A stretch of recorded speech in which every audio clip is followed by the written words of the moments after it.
Lecture de la première lettre de Saint Jean. Bien-aimés, aimons-nous les uns les autres, puisque l'amour vient de Dieu. Celui qui aime est né de Dieu et connaît Dieu. Celui qui n'aime pas n'a pas connu Dieu, car Dieu est amour. Voici comment l'amour de Dieu s'est manifesté parmi nous. Dieu a envoyé son Fils unique dans le monde pour que nous vivions par lui. Voici en quoi consiste l'amour.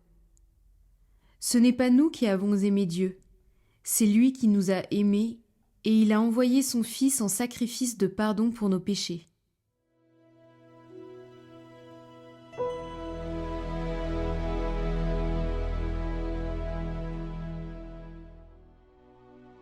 Tous les rois se prosterneront devant lui, tous les pays le serviront. Dieu, donne au roi tes pouvoirs, à ce fils de roi ta justice. Qu'il gouverne ton peuple avec justice, qu'il fasse droit aux malheureux. Montagne, portez au peuple la paix.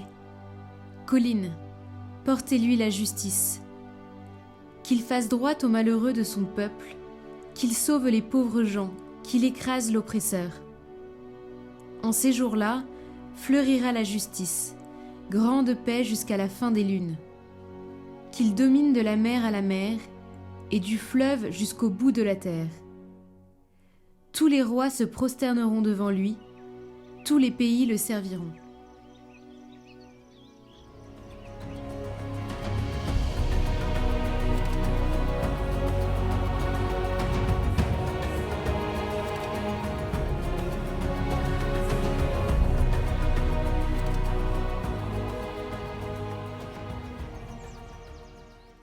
Évangile de Jésus-Christ selon saint Marc.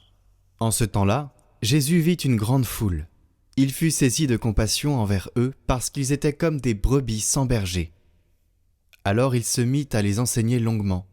Déjà, l'heure était avancée. S'étant approché de lui, ses disciples disaient « L'endroit est désert et déjà l'heure est tardive. Renvoie-les, qu'ils aillent dans les campagnes et les villages des environs s'acheter de quoi manger. » Il leur répondit « Donnez-leur vous-même à manger. » Ils répliquent « Irons-nous dépenser le salaire de 200 journées pour acheter des pains et leur donner à manger ?» Jésus leur demande « Combien de pains avez-vous ? Allez voir. » S'étant informés, ils lui disent « 5 et 2 poissons. » Il leur ordonna de les faire tous asseoir par groupes sur l'herbe verte. Ils se disposèrent par carrés de 100 et de 50. Jésus prit les 5 pains et les 2 poissons, et levant les yeux au ciel, il prononça la bénédiction, et rompit les pains. Il les donna aux disciples pour qu'ils les distribuent à la foule. Il partagea aussi les 2 poissons entre eux tous. Ils mangèrent tous, et ils furent rassasiés. Et l'on ramassa les morceaux de pain qui restaient, de quoi remplir 12 paniers, ainsi que les restes des poissons. Ceux qui avaient mangé les pains étaient au nombre de 5000 hommes.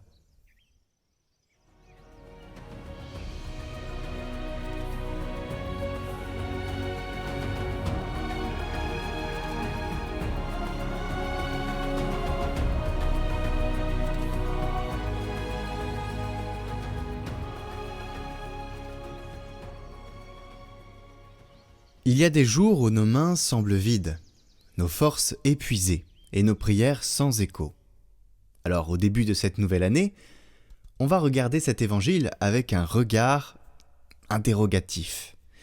Nous regardons la foule de nos responsabilités, les déserts de nos impuissances, et nous disons comme les apôtres, où trouverons-nous de quoi nourrir tout cela ? Et c'est la question qu'on pourrait tous se poser et que d'ailleurs on se pose tous. C'est là précisément que commence la foi. Car la foi n'est pas une compétence de l'homme, c'est l'espace que Dieu se donne pour agir. Quand l'amour nous guide, comme le dit la première lecture, il déplace la mesure du possible.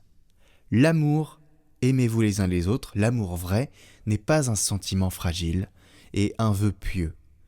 Il est la forme même de Dieu à l'œuvre. Dieu est amour. Et celui qui demeure dans l'amour demeure déjà dans le domaine du miracle, car Dieu est amour. Ce n'est pas une idée d'amour, c'est l'amour lui-même qui crée, qui guérit et qui multiplie, en l'occurrence la multiplication des pains dans cet évangile. Le Christ ne vient pas défier là les lois de la nature. Il les transfigure par la compassion. Parce qu'il a été saisi de compassion, il voit la faim du peuple et dit « Donnez-leur vous-même à manger ». C'est peut-être la phrase la plus bouleversante de l'Évangile. Dieu rend possible ce que l'homme ose offrir, même s'il n'a presque rien. Le miracle commence quand nous cessons de calculer nos moyens et que nous osons aimer jusqu'à l'impossible. C'est pourquoi Jésus guérit les malades, non pour prouver sa puissance, mais pour révéler que le salut touche d'abord l'âme, comme on le disait hier. Il faut d'ailleurs noter que les évangiles parlent de 2 multiplications des pains. Dans celle rapportée par Matthieu et Marc, il y a 7 pains et 7 corbeilles, signe de la plénitude, chiffre de la plénitude, et la foule est païenne. Le salut s'ouvre déjà aux nations. Dans celle que nous lisons aujourd'hui, Jésus nourrit 5000 hommes avec 5 pains et 2 poissons. Ça fait quand même 7, mais c'est le symbole du peuple de l'Alliance. Dans les 2 cas, le geste est le même, prendre, bénir, rompre et donner. C'est le langage même de l'Eucharistie.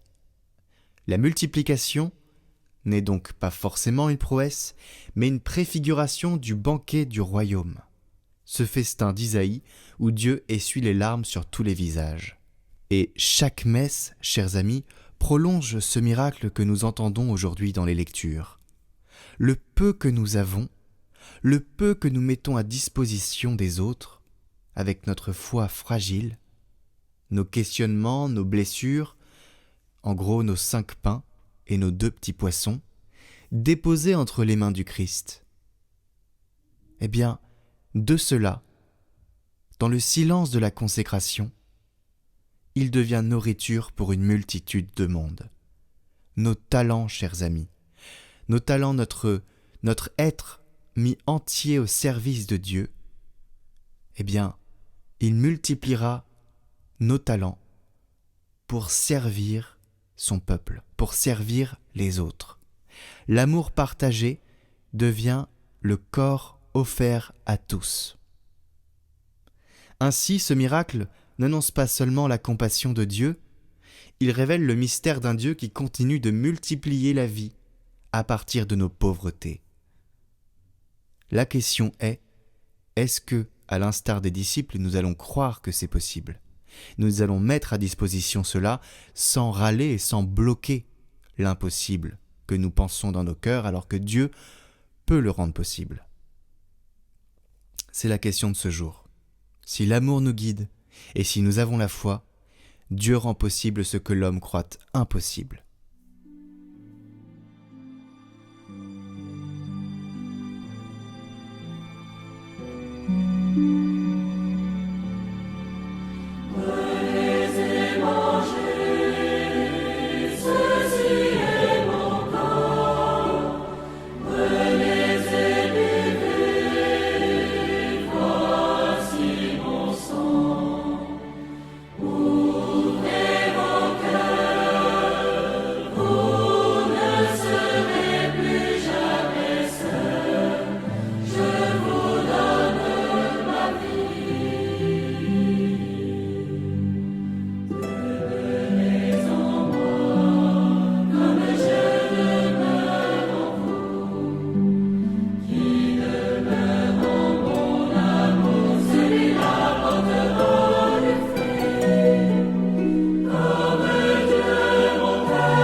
l'Esprit Saint, le Paraclet.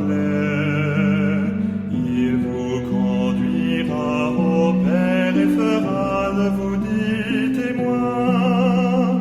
Cherchez